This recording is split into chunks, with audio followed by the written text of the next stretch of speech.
का एक बड़ा क्लाइंट था। $2 बिलियन के ऊपर वाला ये डील थी, 10 सालों की डील थी, जो हम सब जानते हैं कि टीसीएस लार्जली इस तरह के बड़े सौदों को प्रेफर करती है और हर बड़ी आईटी कंपनी प्रेफर करती है।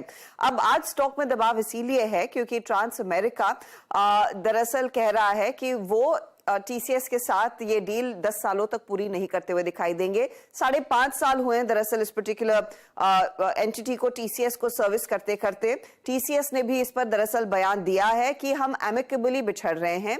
दरअसल करंट मैक्रो एनवायरनमेंट के चलते ट्रांस अमेरिका और इस तरह के दूसरे क्लाइंट्स अपनी कॉस्ट कटिंग पर ज्यादा फोकस कर रहे हैं। तो ट्रांस अमेरिका ने बेसिकली ये कहा है कि अब तक हम ये काम आउटसोर्स करते थे, टीसीएस जैसी कंपनियों के साथ करते थे, लेकिन यहां से आगे ये काम अपने इन हाउस ही करना बेहतर समझ रहे हैं क्योंकि वहां पर कॉस्ट बचता हुआ दिखाई देगा।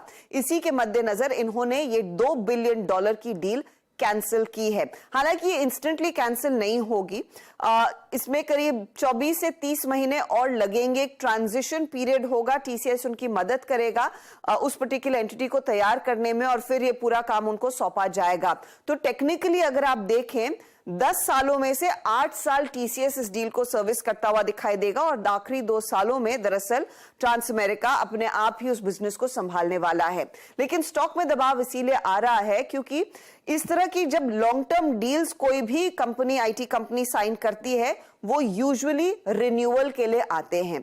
अब क्लियरली ट्रांस अमेरिका और इस तरह के क्लाइंट्स के सामने विजिबिलिटी है नहीं कि करंट मैक्रो एनवायरनमेंट कितना और बिगड़ सकता है या फिर ये करंट माहौल कितनी देर तक खिंचता हुआ दिखाई देगा। इसीलिए ये सौदा वो दरअसल स्क्रैप कर रहे हैं, कैंसिल कर रहे हैं। और यही वो दिक्कत है जो दरअसल टीसीएस पर भारी पड़ती हुई दिखाई देगी, क्योंकि अगर विजिबिलिटी थी कि इनके रिन्यूअल के आने की, वो होगा नहीं, तो उसी को लेकर सवालिया निशान है। इनफैक्ट कॉग्निसेंट के मैनेजमेंट ने भी जो नेटवर्क 18 से एक्सक्लूसिव बातचीत की है, उन्होंने स्पेसिफिकली कहा है कि फाइनेंशियल सर्विसेज में खासा पेन देखने को मिल रहा है और टीसीएस का ये इंश्योरेंस क्लाइंट डील से बाहर निकलना वो क्लियर कट सिग्नल है, राइटिंग ऑन द वॉल है कि सिचुएशन शायद और भी गंभीर होती हुई दिखाई दे सकती है आगे।